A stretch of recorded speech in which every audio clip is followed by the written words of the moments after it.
that commercial, the Dirty Dancing one, which were stole right, everyone's which heart. is one of the best ones. Will, yeah, at absolutely. the Super Bowl in the stadium, they played it on the big screens during halftime, right? Everyone freaking out about it. It was the best thing ever. Great stuff, ᴅᴏsᴇ. We'll talk to you in a little bit. Our next guest, a special one for me, a friend of mine, from a scouting intern with the St. Louis Rams, Escalades and Oakleys, team is one of the most renowned draft analysts in the business. Please welcome Roto-World and NBC Sports NFL draft writer and fantasy analyst Josh Norris. Josh! Hello, beautiful people. What's up? Man, I know you've wanted to be on our show for a long time, right? Since I was 9 years old, this has been a dream of mine, so I appreciate it. Thanks You're for all coming grown on. up now, man. And you're so grown up, you have your third mock draft. Now, we talk a lot of mock drafts. We talk this player's going where. What's your process? When you're saying this player's going to go here, how did you arrive at that conclusion?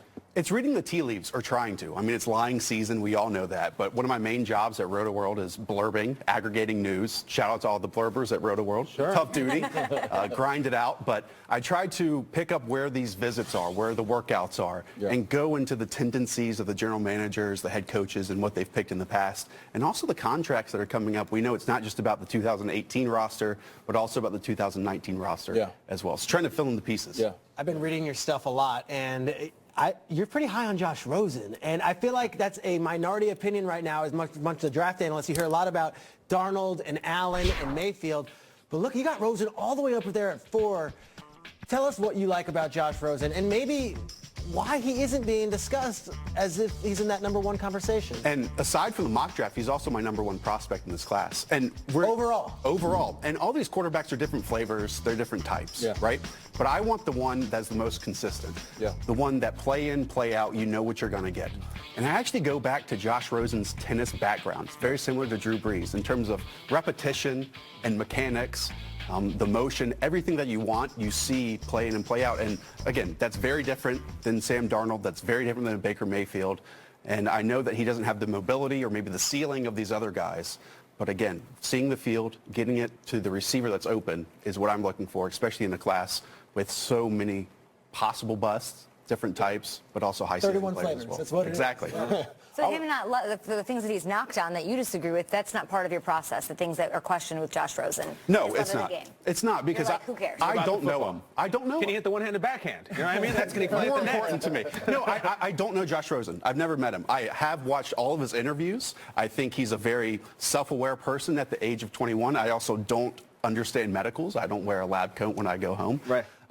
But just in terms of citing anonymous scouts, it's believing someone I've never met about another person I've never met. Right. And I just don't feel like I can do that to a prospect that's 21 years old. That. You know, I understand you're quite an accomplished chef, too. So just while you're here, could you do a quick mock draft of spices? Where would you put cumin? Where would you put paprika? I want to hear about this smoked paprika. It makes a mean sous vide, everything. There we go. It is time for, I don't know if you know what that means, but I do know you know what that means because you watch our show. It is time for a speed round of Bro. You are on the clock. I'm stealing the duties from Peter Schrager, just borrowing them. I'll give them back.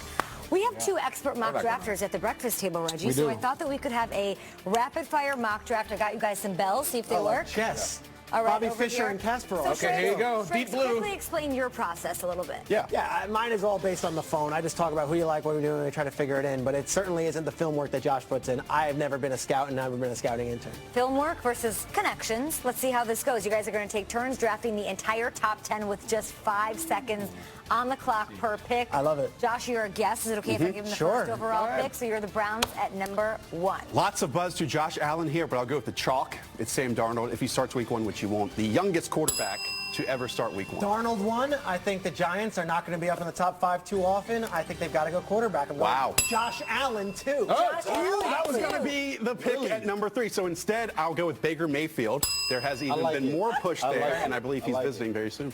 Browns, Saquon Barkley sitting there. I'll take Saquon Barkley. I hope we get to talk about this because I totally disagree. Okay. Let's go with Josh Rosen, the height threshold that John Elway potentially has as well. We're number 5 with the Denver Broncos. Denver takes Rosen. Josh Rosen. Okay. 6. Who do we got at 6? You got the Colts. Colts take Quentin Nelson, the big offensive guard. He stays in Indiana. Stays there at Notre Dame. This is amazing. Buccaneers, 7. Bradley Chubb is still on the board. I know they just traded for Jason Pierre-Paul, but Tampa Bay Buccaneers get Bradley Chubb here at #7. Get the stickers Bears are happy with that. The Bears are sitting there. They'll take Minkah Fitzpatrick out of Alabama, 8th overall. Peter broke his bell already. 9th. You got the 49ers at 9. Quentin Nelson, I believe he's still on the board. This is so rapid. Roquan Smith. The linebacker out of Georgia. I know they have a lot of defensive line talent. They need more athleticism and linebacker play behind it to make that 10th overall, we got Denzel Ward, but we also got Derwin James to the Raiders. Derwin James to the Raiders. That is our Just top imagine 10. if the draft only had 10 seconds. We should do it this way. The whole thing in an hour. Here's our Bring top them up. 10. Let's see how this worked out. Let's take a look. What do you guys Is this think? really how it worked That out? was pretty quick. I love How that did they put get it that up together. that What are you upset about with Schraig's Saquon pick? Yeah, because with John Dorsey, with the Cleveland Browns at number 4, Dorsey in his past has not taken running backs early, and he's had a lot of success Talk with about it. Kareem Hunt in the third or fourth round, and he also had success with Spencer Ware as an undrafted free agent, even Jamal Charles in the past when he was the GM of that team. So I don't think with signing Carlos Hyde that they'll take a running back like Saquon Barkley. A perfect spot to trade out of it. I agree with you on that. Yeah. one, It's not actually. part of his process. I don't think they should do it, but I agree with you on that. Who wins the best of the catch point in contested situations, Josh? In this class, Matt Harmon of NFL.com wrote up that James Washington Oklahoma of State. Oklahoma State as a vertical receiver. Catch radius? He's been very good in the catch point in contested situations this case. Love it. Kai wants to know more about cooking. Yeah, all Do you day. really? I want to know more about Josh Rosen's tennis career playing into the NFL draft. That's Number fascinating 1 rated to me. prospect in high school. He was. You know, with Rosen, he even mentioned this. When he was 14, 13 years old, he was sponsored by a lot of companies. He would face off against 5'8", 120-pound, scrubs, and then be told that he has poor footwork in tennis, and now he goes at 6'4", 200 and whatever pounds, that he has great footwork in the pocket as a quarterback, just in terms of rhythm and everything. I do think that there is some synergy between the tennis background. Drew Brees, again. Love it, Incredible. Josh. Numbers, check out his stuff over at RotoWorld and NBCSports.com. Coming up, 17 years ago, Michael Vick was chosen #1 overall in the NFL draft. Peter wants to chime in on the style of this draft. Real bad. I love the suits. At the suit.